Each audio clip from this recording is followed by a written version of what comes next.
These have been some difficult seasons for Anthony Davis. He was traded to the Lakers as a near top 5 player, a franchise cornerstone, and had one of the highest potentials in NBA history.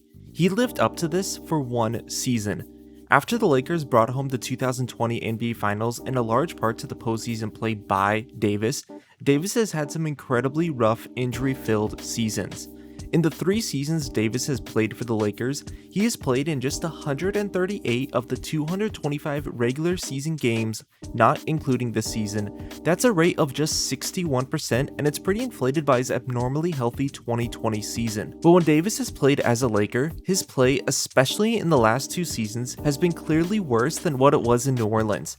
In 2018, Anthony Davis was 3rd in MVP voting, averaging 28 points, 11 rebounds, 2 blocks per game at 24 years old. He was a top 5 player and someone who you could almost certainly build your team around. The guy who could lead you to a chip in the right conditions, and the guy that basically guaranteed a playoff spot. But what do we see Anthony Davis as today? Today, Davis is seen as an overpaid, injury-riddled big man who lacks the physicality to play center. He is far from the dynamic team leader we once saw him as, and I would argue that in his current state, even when healthy, he is hardly the second option on a contending team. Looking at his stats over the last few seasons, he has had a clear drop-off, and I would argue that he has had a drop-off in nearly every aspect of his game. He is still an elite defender, but by being in the true center position in LA, he is not being the defender that he once was. Offensively, he hasn't been the player that we thought he would be either. Yeah, I know he has to share the ball with LeBron and Westbrook, but he dropped 26 points per game his first year in LA. That's down to 21 and 23 points per game in the last few seasons. When he's right next to the hoop, he has still been great, even elite, being better than what he was in New Orleans, but it's anything outside the paint that has us concerned. According to Basketball Reference, from 2013 to 2020, Anthony Davis shot well over 40% from 10 to 16 feet.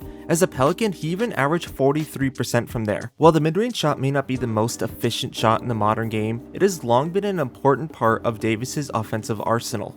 But he has had a huge drop-off in the last few seasons, dropping from 41% in 2021 down to 31% in 2022. And so far this season, he is still shooting below 30% from that mark. From 3, it gets even worse. While I would never have called Davis an elite shooter, he was definitely a solid shooter for a big man from 3. He was a 31% 3-point shooter in New Orleans, but his best season saw him shooting around 34% on 2 attempts per game. He is a long ways away from that now. In 2021, he shot 26% from 3, and last year he was down to 18% from 3. And that has continued where he is shooting less than 30% from 3 this year. That is 3 straight years below 30%. That is absolutely abysmal. Davis has been missing his jump shots far more than usual over the last few seasons, and given that he is currently teammates with LeBron and Westbrook, his apparent lack of shooting is more noticeable now than ever. Now I know what it sounds like, but I really don't dislike Anthony Davis. He was one of my favorite players to watch in New Orleans, and he was truly elite his first season in Los Angeles. When healthy, he is still a really good player, and I would say a near lock for the Hall of Fame.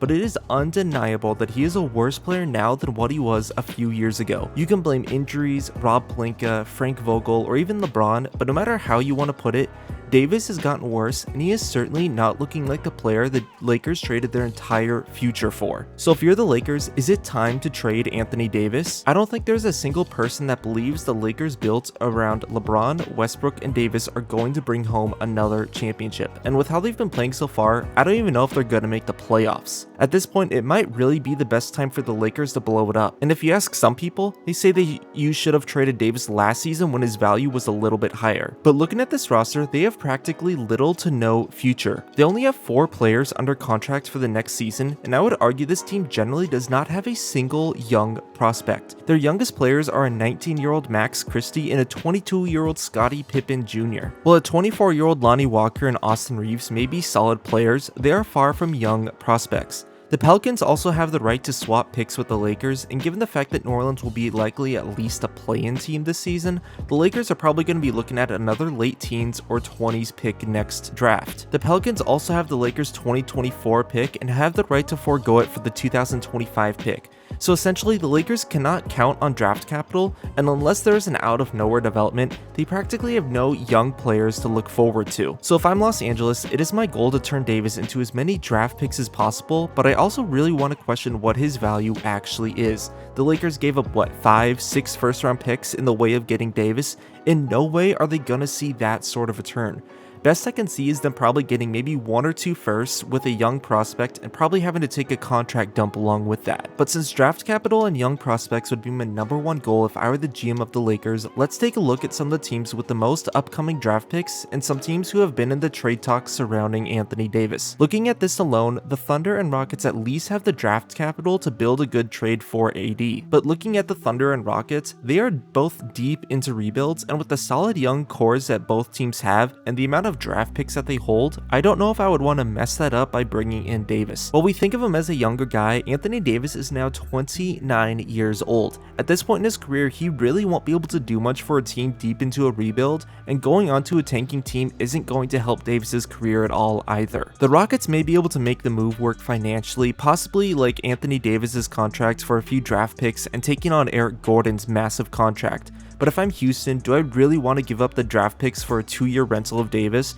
Or do I want to let Porter Jr., Green, Smith, and Martin Jr. all grow together? I'm definitely going to take that second option. And if I'm the Thunder and I'm Sam Presti with an absurd amount of draft picks and a promising core in Shai Gilgeous-Alexander, Lou Dort, Chet Holmgren, Mann, and Giddey, I don't want to make any moves to mess that up, nor do I want to try and force a rebuild and bring in Anthony Davis. The New York Knicks are another team with draft capital, and New York is definitely never shy to try and bring in a big name, but they don't have too many young prospects, and I doubt the Lakers will be able to get someone in like RJ Barrett for Anthony Davis. Maybe if Ellie wants to compete, they could try swapping Davis for someone like Julius Randle, but I don't think Randle's gonna make them a better player than what they are now. I've also seen some talks of seeing Anthony Davis return to the Big Easy, and it would definitely be interesting to see Anthony Davis back in a New Orleans uniform. And maybe a trade could work out by using like Jonas Valanciunas, Trey Murphy, Kyrie Lewis Jr., Jackson Hayes, and some of the Bucks' future picks. But cap-wise, this would definitely take some trade finagling, and if I'm the Pelicans, I would be highly concerned about how a front court of Zion and Anthony Davis would work out. At this point, I really don't know if we're going to see a return of Davis's shooting game, and between the injury issues between Zion and Anthony Davis, there's definitely some cause for concern. And I've said it before and I'm going to say it many times again, but the Pelicans have one of the best futures in the NBA. I don't know how much I would really want to mess with that. The Grizzlies also have a decent amount of future draft picks, and maybe trading for Davis is an upgrade over Jaren Jackson Jr., but assuming Jackson Jr. recovers well from his injury, he's going to be playing a pretty similar role to what Anthony Davis would. He's arguably just as good of a defender, and possibly even a better shooter. In Memphis, there would also be a pretty serious spacing issue, with guys like Steven Adams and Anthony Davis in the paint. That would definitely make it difficult for Ja Morant to try and slash on the inside. Outside of that, I have heard of Anthony Davis going to a trade in Washington for Bradley Beal. I definitely think it would be interesting to see what Anthony Davis is like as the main guy on a team. I know I said that I don't think he's capable of that, but I would still love for Davis to prove me wrong. Bradley Beal would be a much better fit alongside Westbrook and LeBron. However, Washington just gave Beal a massive contract. I don't know if they're going to want to part ways with him just yet, even though Beal hasn't had the greatest start to the 2023 season. But there are two teams that could put up a seriously good offer for Davis and might actually be able to build a pretty solid team around him. The first is the Chicago Bulls. Especially as a team on the cusp, a big like Davis might be able to put them over the top, especially with Nikola Vucevic not putting up the numbers he was in Orlando. It also doesn't hurt that Anthony Davis is from Chicago, but it would definitely take a big commitment from the Bulls. They don't own their 2023 or 25 first round picks, meaning they would have to give the Lakers at least their 24 or 26 first. They could have a pretty realistic trade offer including Nikola Vucevic and a few other role players such as Alex Caruso, or a combination of Patrick Williams and another minimum player. I could also see this working out for both teams. Chicago needs something to get out of the rut of mediocrity that they've fallen in. Davis is a hometown hero, and trading him for Vucevic could keep the lineup relatively similar. The Lakers could get rid of Davis's massive contract since Vucevic expires at the end of the season, and it wouldn't hurt to have a younger player like Patrick Williams, as he can give you at least some sort of hope for an internal development. However, if you're trading for Davis to save your franchise, you also have to look at it from an injury perspective. There's a very realistic chance you only get 40 games of Anthony Davis. Do you really want 40 games of Davis or 70 games of Vucevic and Caruso? Now I'm hoping that Davis can remain healthy for the season, but this is a huge risk any front office has to consider. Trading for Davis only to have him get injured can set a franchise back years. And another team with a realistic shot for Anthony Davis is a team that he's been connected to for a while, the Portland Trail Blazers. I think deep down many of us would love to see a Damian Lillard and Anthony Davis combination, and with Lillard not getting any younger and having the outside game to complement Anthony Davis, I could definitely see these two as a viable duo. The Blazers have all their draft picks outside of 2023 to trade for LA, and when looking at who they would have to give up, I would just say at this point Anthony Simons is too good of a prospect to give up for Davis, especially since they had just given him a large contract. According to ESPN's Trade Machine, a trade of Anthony Davis for Jeremy Grant and Josh Hart would work financially. Grant has a skill set that could work better with Westbrook and LeBron, but he certainly wouldn't fix the Lakers. However, his contract does expire at the end of the season, meaning the Lakers would be free of Anthony Davis's massive bag. While taking on Davis would be difficult for the Blazers financially, it may be the bullet to bite if you want to make a jump and have a chance to win it all with Lillard as your number one guy. Portland has also had a really solid start to the season so far, and I think Anthony Davis, assuming he can stay healthy, will get them farther than Josh Hart and Jeremy Grant. But guys, those are some possible trade options for Anthony Davis. I want to hear from you. Is it even worth it to try and bring him in? Should the Lakers try and compete for it all one last time? If you're the GM of your favorite team, do you want to see Davis on your team, or is he better off elsewhere? That's it for this one. I will catch you guys later.